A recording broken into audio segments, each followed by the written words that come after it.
मैं उत्तराखंड की सरकार में आज सबसे बड़ा ताकतवर मंत्री होता मैं राजनीति आगे बहुत जल्दी रजनी मंत्री की हम ज्वाइन कराएंगे। हमारा राजनीतिक जीवन है, इसका कोई भरोसा नहीं है कौन कल कहां खड़ा हो जाएगा।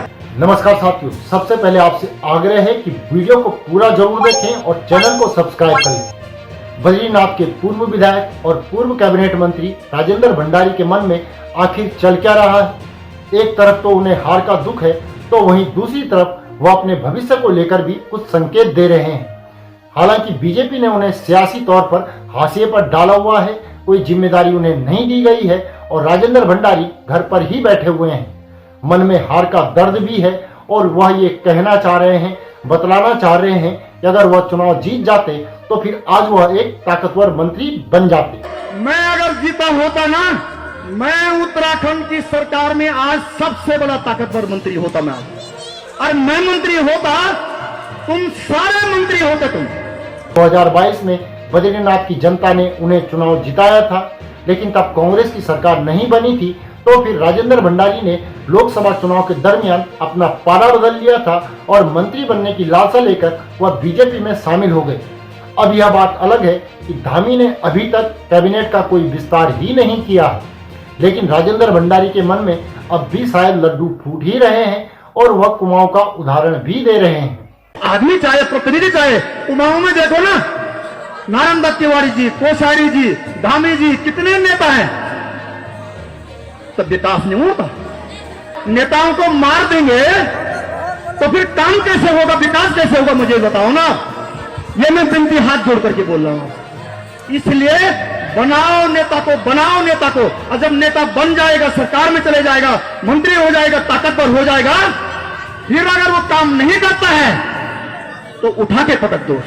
शायद 2007 में जब राजेंद्र भंडारी मंत्री बने, फिर 2016 में जब वो फिर से मंत्री बने, तब जनता ने उन्हें इसी तरह परखा जैसा वह कह रहे हैं और इसीलिए अब उनकी यह हालत हो चुकी है।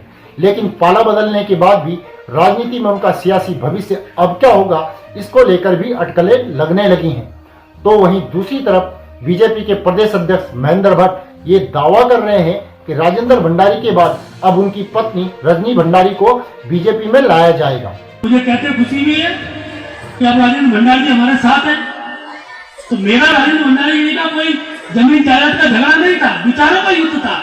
और मुझे इस बात की भी खुशी है, हम सब ने अपने विचारों को प्रभावित किया कि राजेंद्र जी आगे बहुत जल्दी रजनी मंत्री की हम ज्वाइन कराएंगे। इनकी ज्वाइनिंग करानी छुट्टी अभी।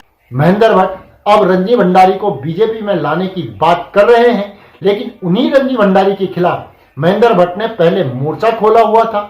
जब रजनी भंडारी जिला पंचायत की अध्यक्ष रही थी, तब उन पर भ्रष्टाचार के आरोप बार बार लगाए गए। कई बार तो उन्हें कुर्सी से उतरवा भी दिया गया। लेकिन जब राजेंद्र भंडारी ने पाला बदला और बीजेपी में शामिल हुए, तो बीजेपी का मन भी बदल गया। लेकिन अब शायद राजेंद्र भंडारी के मन में कुछ और ही चल रहा है। वह सियासत के समीकरण को समझा रहे हैं कि कब कौन कहां होगा, इसे लेकर भी संकेत दे रहे हैं। हमारी व्यक्तिगत रंजिश से किसी से नहीं है।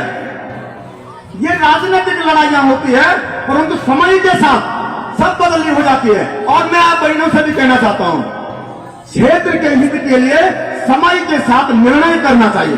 समय के साथ सही निर्णय करने वाली बात कहकर क्या राजेंद्र भंडारी ने नया सियासी संकेत दिया है?